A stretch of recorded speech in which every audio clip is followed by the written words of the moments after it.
किसी इतने बड़े सुपरस्टार का आना इतना कम हो जाए तो बेइज्जती तो है भाई। गाने को प्रमोट नहीं करेंगे, कैरियर हो जाएगा चौपट, जैसा कि आजकल स्थिति लगा हुआ है। ये जो आपने वीडियो देखा कि मगैया जवन खेसारी लाल यादव पे वीडियो बनाया है और बोल रहा है कि खेसारी लाल यादव अपने सॉन्ग को खुद प्रचार नहीं कर रहा है तो कंपनी कहां से न्यू सॉन्ग देगा। और तो और मगैया जवन ये भी बोल रहा है कि खेसारी लाल यादव का एक सॉन्ग है और उस गाने पे 2 लाख भी व्यू नहीं मिला है। यही सुपरस्टार है खेसारी लाल यादव। इस गाने की अगर पीछे की असल कहानी आप सुनेंगे तो इस मगैया जवान पे आप खुद हंसेंगे।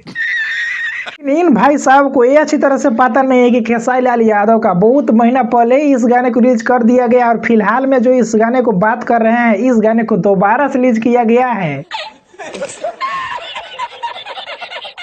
वो आप ही एक बार सोच कर देखिए कि जो गाने को दोबारा अगर रिलीज कर दिया जाए उस गाने को दोबारा भी उसी तरह से मिल सकता है। लेकिन मगैया जवान की तो बात छोड़िए, लेकिन थोड़ा सा आप अपना दिमाग घुमा कर देखिए कि जिस गाने को दोबारा रिलीज किया गया है यूट्यूब पर, क्या जिस तरह से पहले व्यूज मिला था उसी तरह से किसी गाने को दोबारा व्यूज मिलेगा? तो आपको अच्छी तरह से पता होगा कि मगैया जवान के जितने भी एपिसोड वीडियो जितना भी आप देखे होंगे ज्यादा उसमें खेसारी लाल यादव को ही टारगेट किया गया है और नीचा दिखाया गया है। मगैया जवान के वीडियो में आप देखते हो कि मगैया जवान हमेशा बोलता है अगर गाने चोरी होते हैं खेसारी लाल यादव पे तो पता है कि हमेशा एग्जाम लगाया जाता है, लेकिन ये बोलता है कि अच्छी तरह से तुम रिसर्च कर लो कि पहले किसका गाना है तब गाओ। यहाँ पे हम पूछना चाहेंगे कि भोजपुरी के इतने बड़े क्रिएटर हो, इतना सब्सक्राइबर है यूट्यूब पे और फेसबुक पे, लेकिन ये थोड़ा सा पता नहीं लगा सकते हो भाई कि खेसारी लाल यादव का न्यू सॉन्ग है या फिर पुराना है।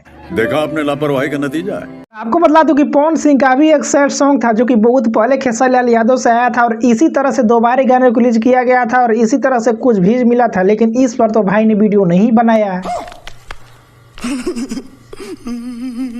इस वीडियो में खेसारी लाल यादव को लेकर ये बार बार बतलाया है कि खेसारी लाल यादव इतने बड़े सुपरस्टार, तो क्या खेसारी लाल यादव के इतने बड़े सुपरस्टार का क्या एक दिन में 1 लाख 2 लाख व्यू जाना चाहिए, ऐसा सुपरस्टार होता है? मैं आपकी जानकारी के लिए बतला दूं कि अगर सोशल मीडिया पे यूट्यूब पर खास करके अभी जाकर देखेंगे तो हर तरफ खेसारी लाल यादव का ही गाना ट्रेंड कर रहा है, उसके सिवा भोजपुरी में किसी भी सुपरस्टार का नहीं है। और बात आपको बतला दूं कि फिलहाल में खेसारी लाल यादव का टी सीरीज आया है जून में सॉन्ग। आपको बतला दूं कि टी सीरीज पर अभी भी किसी कलाकार का भोजपुरी वाला जो चैनल है उस पे किसी का भी गाना ट्रेंड नहीं किया था। खेसारी लाल यादव के नाम से एक और आज रिकॉर्ड बन जाता है कि खेसारी लाल यादव ने टी सीरीज पे पहली बार गाने को ट्रेंड कराया है, क्योंकि टी सीरीज भोजपुरी हमार पे कभी भी किसी का गाना ट्रेंड नहीं किया था। इसके बारे में आप क्या कहना चाहेंगे कमेंट में हमें बता सकते हैं और इस मगैया जवान भाई को इसके बारे में जरूर बताइए कमेंट में कि आपकी क्या राय है। और इस वीडियो को एक लाइक कर लोगों तक ज्यादा शेयर करें ताकि पहुंच पाए। और इस वीडियो को यूट्यूब पर देख रहे हैं तो इस चैनल को सब्सक्राइब जरूर कर लीजिएगा। वहीं फेसबुक पर देख रहे हैं तो इस चैनल का नाम है आइडियल भोजपुरी, यूट्यूब पर जाके सब्सक्राइब कर सकते हैं और इस पेज को भी फॉलो जरूर कर लें। अगर तुम लोग नए हो तो सब्सक्राइब करो, वो जो लाल वाला बटन है उस पर फूट फेंक के मारो या फिर मोमबत्ती, मुझे नहीं पता, बस क्लिक हो जाना चाहिए।